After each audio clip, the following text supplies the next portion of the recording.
Assalamualaikum warahmatullahi wabarakatuh.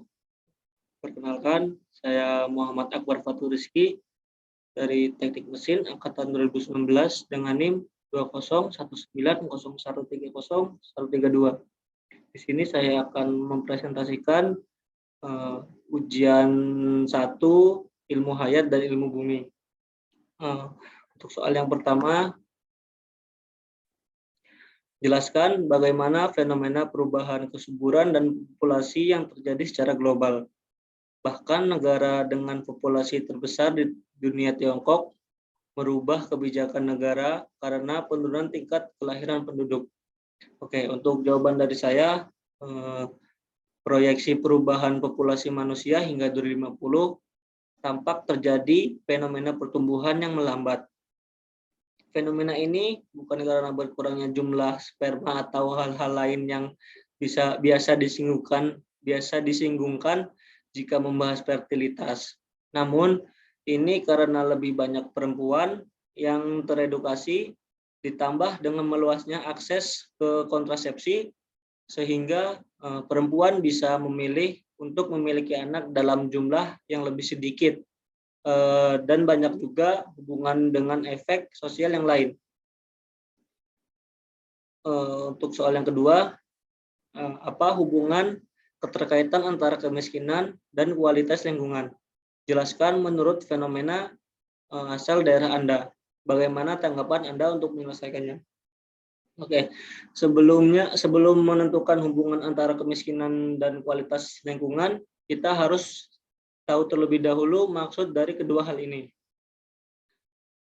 Yang pertama, kemiskinan secara harfiah dapat dikatakan sebagai keadaan tidak memiliki apa-apa secara cukup. Kemiskinan juga didefinisikan sebagai suatu kondisi ketidakmampuan secara ekonomi atau untuk memenuhi standar hidup rata-rata masyarakat di suatu daerah.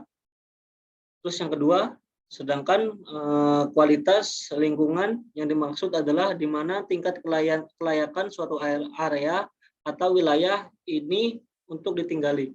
Kemiskinan dan kualitas lingkungan merupakan dua hal yang sangat berkaitan. Dari beberapa fenomena yang terjadi, pada wilayah yang banyak diduduki oleh masyarakat menengah ke bawah atau biasa kita ketahui sebagai daerah kumuh di kota, di mana banyak masyarakat yang kurang perhatian atas kebersihan lingkungan tempat tinggal mereka.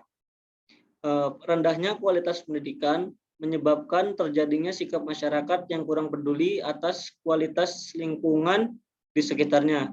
Yang harus diketahui, untuk menekan angka kerusakan kualitas lingkungan salah satunya yaitu dengan memperbaiki kualitas sumber daya manusia yang ada.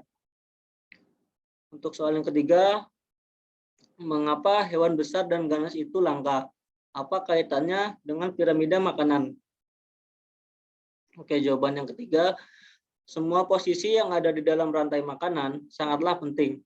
Bila salah satu dari bagian ekosistem mengalami kerusakan atau kepunahan, maka anggota ekosistem lainnya akan terpengaruh. Mengapa hewan besar dan ganas langka juga ada kaitannya dengan piramida makanan ini? Ada banyak faktor yang menyebabkan hewan besar dan ganas itu langka. Untuk faktor yang pertama, perubahan iklim di alam juga bisa menyebabkan langkanya hewan besar dan ganas. Untuk faktor yang kedua, dari pesaing mereka yang berada pada tingkat rantai makanan yang sama. Oke, sekian dari saya. Kurang lebihnya mohon maaf. Syukron kasilon ratu pamikum. Wa afru minkum. Wassalamualaikum warahmatullahi wabarakatuh.